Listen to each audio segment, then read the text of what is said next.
So in the previous video, we actually talked about the impulse modulation, talking about this two graphs.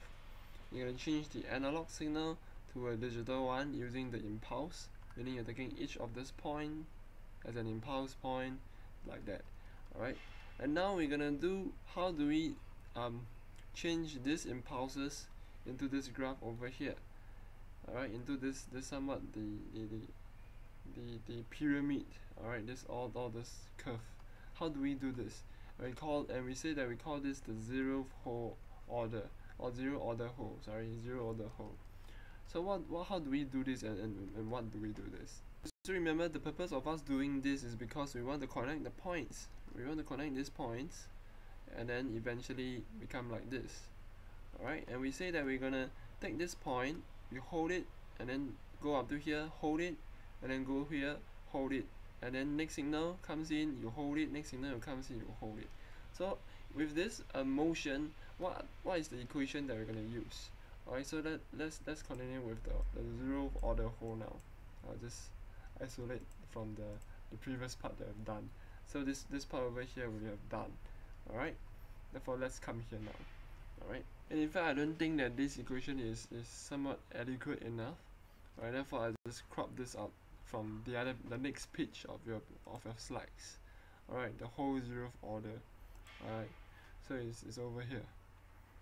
Alright, and therefore what this is better than this. Let's check it out, because this has more meaning. Alright, and what is the meaning? Alright, so in the previous video, for example, we have these 2 points over here. Alright, for example, not from the previous video, but anyway. So we from the previous video, we know that impulse is just taking this point and taking this point. Alright, for zeroth order whole, now what we're gonna do is to take this point, you hold it until the next point signal comes in, you boom, comes out, and then this thing over here. And this equation talks about how you vroom comes out. Right, this vroom comes out talks about the difference between this point and this point. Alright, taking this point, then this point. Okay, and how do we take the difference? And 1t is simply this one over here. Alright, because it's an impulse. Right, because its impulse is 1 times t is just itself. So 1 times a certain function of t, I would say. Right, so it's like something like this over here at this point. Alright, so this point we have already said it. Take. Alright, so now what about this point? This point is t minus some capital T. Alright, let's don't call this a period. Let's just call it a delay. Alright, we have a delay of t. Alright, so over here is a delay of t after which. So t minus a certain delay, you have another this point over here, which is this thing over here. Alright, and therefore we know that it's an impulse also, so it's just 1 times t minus tau, which is this one over here. Alright, take. And therefore if we were to take this point, for example, this is t, maybe we say that this is 2, for example. Alright, and then this point over here maybe is 3. So 2 minus about 3, okay, 3 is equals to minus 1. So the difference between this graph is minus 1. I mean these 2 points. Alright, so it feedbacks to the system telling it that okay, so there's a difference of minus 1, and therefore you're gonna plus 1, go up, pam, bam. Alright, just like this. So you hold until here the difference, you know that it's minus 1. Okay, so after that the feedback system tells you that you need to plus 1, bam, over here now. Okay, so later on, if the system tells you that you need to, this over here is plus 1 now, and therefore you need to minus 1, bam, and then things like that. So things starts to go, connections start to come in already. Alright, we don't do this in the time domain. Alright, this is in terms of the time domain. We do this in the Laplace domain. So you're going to Laplace transform your PT. Alright, and once you Laplace transform this one, we call this the zeroth order whole, S. Alright, it's because the Dirac delta is 1. Alright, the Dirac delta is equals to 1 is when your S transform. Because in the t domain we say that it's just some conditions. When t is equals to 0, your Dirac delta is over here. If t is not equals to 0, the rest is like this. So the equation is some conditions only, that's all. But if you were to Laplace everything, in the end delta is equals to 1 in the S domain, if you still remember. Okay, Same thing, I Laplace this thing, which is the same as this one over here. Sorry, this one. Alright, this e minus st dt, and this one over here is simply the Laplace. Alright, the how you Laplace things. In order to Laplace, you need to integrate from something to something with a e minus st dt over there. Alright, so once you integrate, alright, you have this thing over here.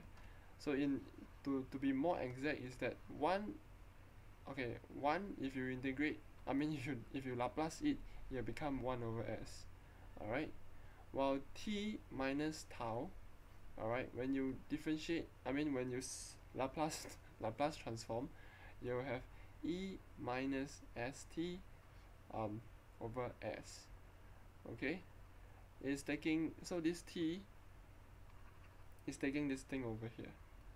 Alright, normally this is always minus. It's same thing like your first shift theorem you still remember in your math in the first year.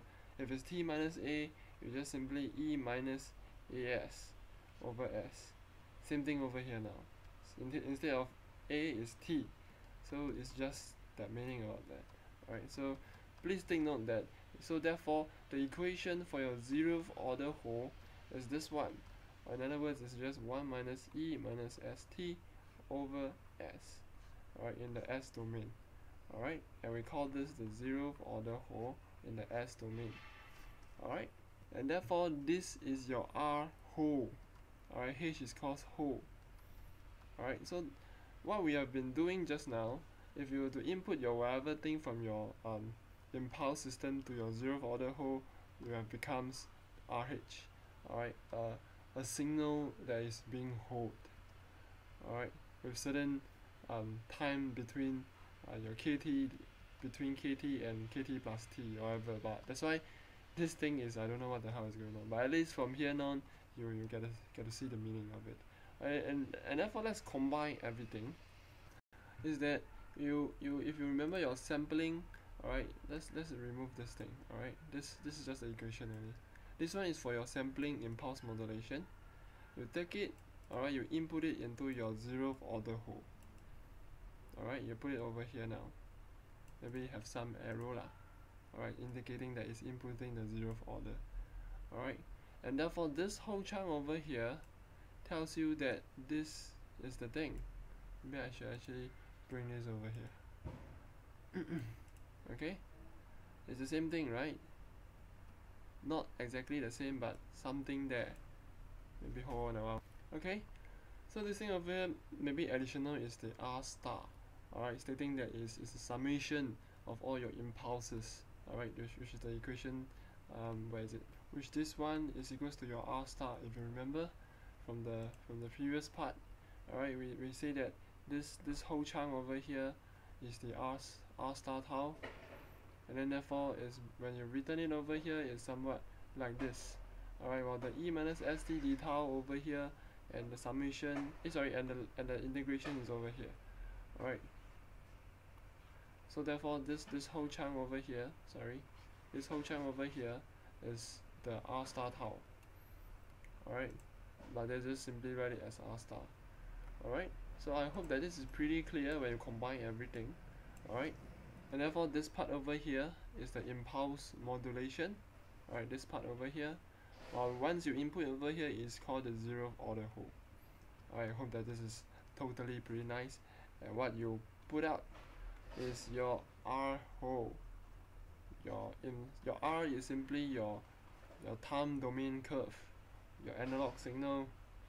Alright, and then your impulses, your impulse modulation, you take each of this line over here, and then once you have all this information, you sub it into your 0th order whole, where you take in all the differences and things like that.